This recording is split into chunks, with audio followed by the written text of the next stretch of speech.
Friends, ಸ್ಮಯ ಕಲಿಕೆ ಚಾನಲ್ಗೆ ಸ್ವಾಗತ. ನನ್ನ ಒಂದು ಹೊಸ ವಿಡಿಯೋಗೆ ನಿಮ್ಮೆಲ್ಲರಿಗೂ ಸ್ವಾಗತ ಸುಸ್ವಾಗತ. ವಿಡಿಯೋ ಬಂದು ಬನ್ನೇರುಘಟ್ಟದ ಚಂಪಕಧಾಮ ದೇವಸ್ಥಾನದ ಪಾರ್ಟ್ 2 ವಿಡಿಯೋ ಆಗಿದೆ. ಹಿಂದಿನ ವಿಡಿಯೋದಲ್ಲಿ ನಾನು ಈ ದೇವಸ್ಥಾನಕ್ಕೆ ಹೇಗೆ ಬರೋದು ಮತ್ತು ಇಲ್ಲಿನ ವಿಶೇಷತೆಗಳೇನು, ಹಾಗೆ ಪವಾಡಗಳೇನು ಮತ್ತು ರೂಲ್ಸ್ ಆ್ಯಂಡ್ ರೆಗ್ಯುಲೇಷನ್ಸ್ ಏನು ಅಂತ ಎಲ್ಲನೂ ನಾನು ತಿಳಿಸ್ಕೊಟ್ಟಿದ್ದೆ. ಇವಾಗ ನಾನು ಸುವರ್ಣಮುಖಿ ದೇವಸ್ಥಾನದ ದರ್ಶನ ನಂತರ ಅಂಬಾಭವಾನಿ ದೇವಿ ದರ್ಶನ ಪಡೆದು ಹಿಂದಿರುಗಿ ಬರುವಾಗ ನಮಗೆ ಆಂಜನೇಯನ ದೇವಸ್ಥಾನ ಸಿಗುತ್ತೆ.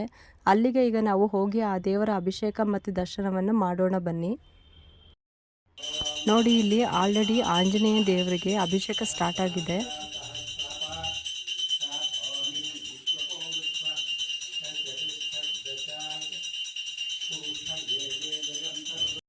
ಈಗ ಹಾಲಿನ ಅಭಿಷೇಕ ಮಾಡ್ತಾ ಇದ್ದಾರೆ.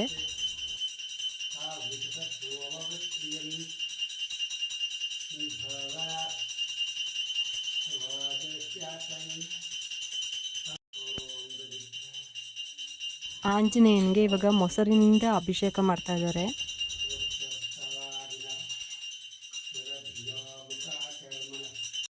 ತುಪ್ಪದ ಅಭಿಷೇಕ ಇವಾಗ.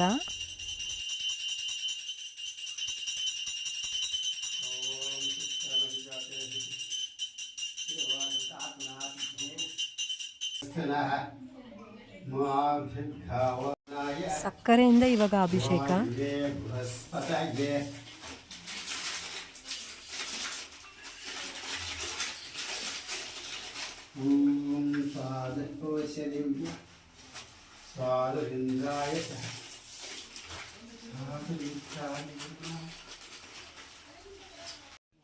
ಈಗ ಆಂಜನೇಯನಿಗೆ ಬಾಳೆಹಣ್ಣನ್ನು ಇಡ್ತಾ ಇದ್ದಾರೆ.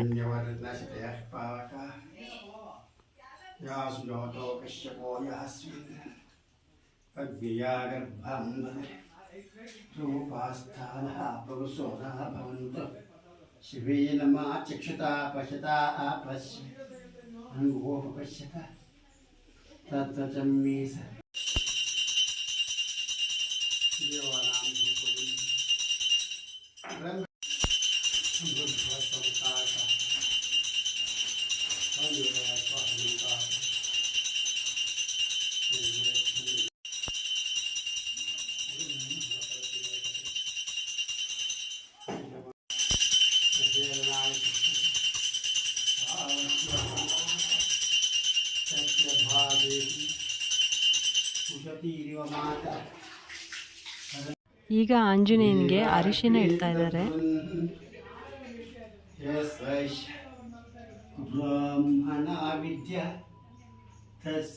ಆ ಅರಿಶಿನದಿಂದ ಅಭಿಷೇಕ ಮಾಡ್ತಾ ಇದ್ದಾರೆ ಇವಾಗ.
ಫೈನಲಿ ಆಂಜನೇಯನಿಗೆ ಅಭಿಷೇಕ ಮುಗೀತು.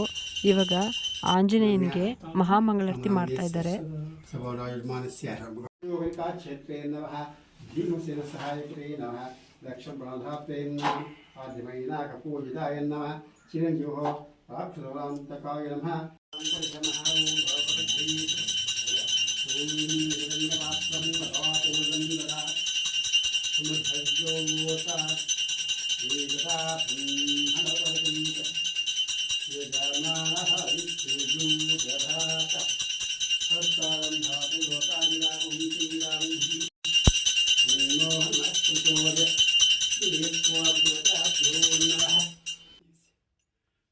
ಫೈನಲಿ ಆಂಜನೇಯನ ಅಭಿಷೇಕ ಮತ್ತು ಮಹಾಮಂಗಳಾರತಿ ನೋಡಿದ ಮೇಲೆ ಇವಾಗ ಚಂಪಕಧಾಮ ದೇವಸ್ಥಾನಕ್ಕೆ ರಿಟರ್ನ್ ಆಗ್ತಾ ಇದ್ದೀವಿ. ನೀವಿಲ್ಲಿ ನೋಡ್ತಿದ್ದೀರಲ್ಲ, ಇದು ಚಂಪಕಧಾಮ ದೇವಸ್ಥಾನದ ಒಳಗೆ ಬಂದಿದ್ದೀವಿ. ಇಲ್ಲಿ ಅನ್ನದಾನ ವ್ಯವಸ್ಥೆ ಇದೆ. ಈ ದೇವಸ್ಥಾನಕ್ಕೆ ಬಂದ ಭಕ್ತಾದಿಗಳಿಗೆ ಇಲ್ಲಿ ಅನ್ನದಾಸೋಹದ ವ್ಯವಸ್ಥೆ ಇದೆ. ಹಾಗೆ ಇಲ್ಲಿ ಒಂದು ರೂಲ್ಸು ಕೂಡ ಇದೆ.